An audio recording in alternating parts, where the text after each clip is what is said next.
బతుకమ్మ సంబరాలు ముగింపుకొచ్చేశాయి. రేపు సద్దుల బతుకమ్మ వేడుకల్ని గ్రాండ్గా నిర్వహించేందుకు భారీ ఏర్పాట్లు చేసింది ప్రభుత్వం. అన్ని జిల్లాల నుంచి పెద్ద ఎత్తున మహిళలు సంబరాల్లో పాల్గొననున్నారు.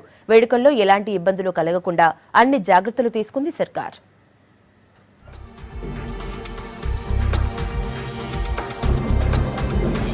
సద్దుల బతుకమ్మ వేడుకలకు భాగ్యనగరం ముస్తాబైంది. ఎల్బీ స్టేడియంలో ఉత్సవాల నిర్వహణకు ఏర్పాట్లు చేసింది ప్రభుత్వం. గవర్నర్ నరసింహన్తో పాటు సీఎం కేసీఆర్, మంత్రులు, ఎమ్మెల్యేలు, వీవీఐపీలు వేడుకలకు అటెండ్ కానున్నారు. అన్ని జిల్లాల నుంచి పెద్ద ఎత్తున మహిళలు బతుకమ్మ సంబరాల్లో పాల్గొననున్నారు.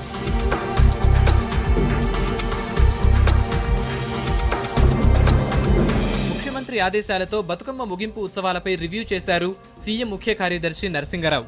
ప్రభుత్వ సలహాదారు Ramanachari, GHMC commissioner Somesh Kumar, CP Mahender Reddy, Hyderabad, Rangareddy జిల్లాల కలెక్టర్లు రివ్యూ మీటింగ్ కు అటెండ్ అయ్యారు. వేడుకల్లో ఎలాంటి ఇబ్బందులు లేకుండా చర్యలు తీసుకోవాలని అధికారుల్ని ఆదేశించారు. ఎల్బీ స్టేడియం నుంచి ట్యాంక్ బండ్ వరకు జరిగే బతుకమ్మ ర్యాలీకి అన్ని జాగ్రత్తలు తీసుకోవాలన్నారు. లైటింగ్ ఫెసిలిటీస్ తో పాటు బతుకమ్మ నిమజ్జనం కోసం ఘాట్లు ఏర్పాటు చేయాలన్నారు.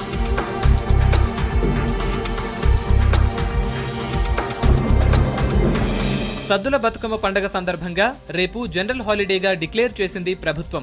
సెలవుగా ప్రకటిస్తూ జనరల్ అడ్మినిస్ట్రేషన్ డిపార్ట్మెంట్ జీవో జారీ చేసింది. మరోవైపు బతుకమ్మ వేడుకల సందర్భంగా సిటీలో రేపు ట్రాఫిక్ ఆంక్షలు విధించారు.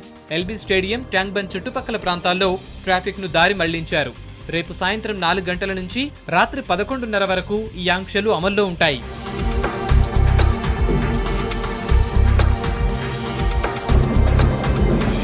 బతుకమ్మ వేడుకలకు భారీ బందోబస్తు ఏర్పాట్లు చేశారు పోలీసులు.